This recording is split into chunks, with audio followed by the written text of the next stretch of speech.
Assalamualaikum warahmatullahi wabarakatuh. Perkenalkan, nama saya Wiji Windaningsih, NIM 1930201210. Hari ini saya akan menjelaskan pembelajaran tematik tentang pekerjaan di sekitarku. Berikut yang pertama yaitu pengertian dari pekerjaan. Pekerjaan adalah suatu kegiatan yang dilakukan oleh manusia yang bertujuan untuk memenuhi kebutuhannya. Pekerjaan itu sering dibagi menjadi dalam dua, yaitu yang pertama pekerjaan yang menghasilkan barang, dan yang kedua yaitu pekerjaan yang menghasilkan jasa.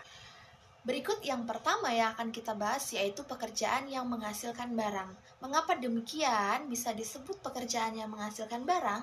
Karena pekerjaan-pekerjaan berikut mampu menghasilkan barang yang biasa kita gunakan sehari-hari, bahkan kita konsumsi dan sangat berdekatan dengan kehidupan kita sehari-hari. Dan di sini kita akan bahas 3 contoh. Yang pertama yaitu petani, kedua peternak, dan yang ketiga adalah nelayan.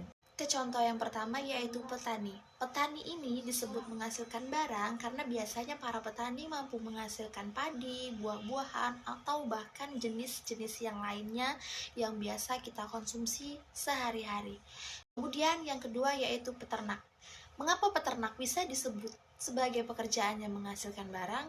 Karena biasanya kita juga banyak mengonsumsi daging atau bahkan susu dari para peternak-peternak ini.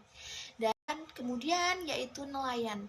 Nelayan bisa disebut menghasilkan barang karena nelayan ini juga menghasilkan, salah satu contohnya yaitu ikan. Kita di kehidupan sehari-hari bisa menikmati hal tersebut karena pekerjaan dari para nelayan-nelayan ini. Lanjut ke pekerjaan yang kedua, yaitu pekerjaan yang menghasilkan jasa.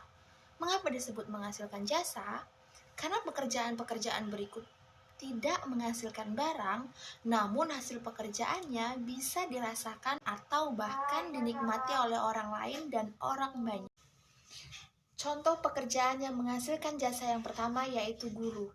Mengapa bisa demikian? Karena guru mampu mengajarkan seseorang berubah dari yang tidak bisa membaca menjadi bisa membaca, yang tidak bisa menulis jadi bisa menulis. Maka dari itu pekerjaannya ini menjadi pekerjaan yang menghasilkan jasa karena setiap apapun yang diajarkannya merupakan jasa yang tidak pernah bisa kita balas dengan apapun. Lanjut contoh yang kedua yaitu dokter. Dokter bisa disebut pekerjaan yang menghasilkan jasa karena dokter mampu mengatasi beberapa keluhan sakit dari seseorang, bahkan menyembuhkannya. Dan kemudian contoh yang ketiga yaitu polisi. Polisi bisa disebut menghasilkan jasa karena polisi bisa mengatasi beberapa hal kriminal. Salah satunya yaitu menangkap para pencuri atau bahkan mengatur lalu lintas jalan. Bayangkan jika tidak ada polisi. Berarti di kehidupan kita sehari-hari banyak terjadi hal-hal kriminal yang tidak bisa kita cegah.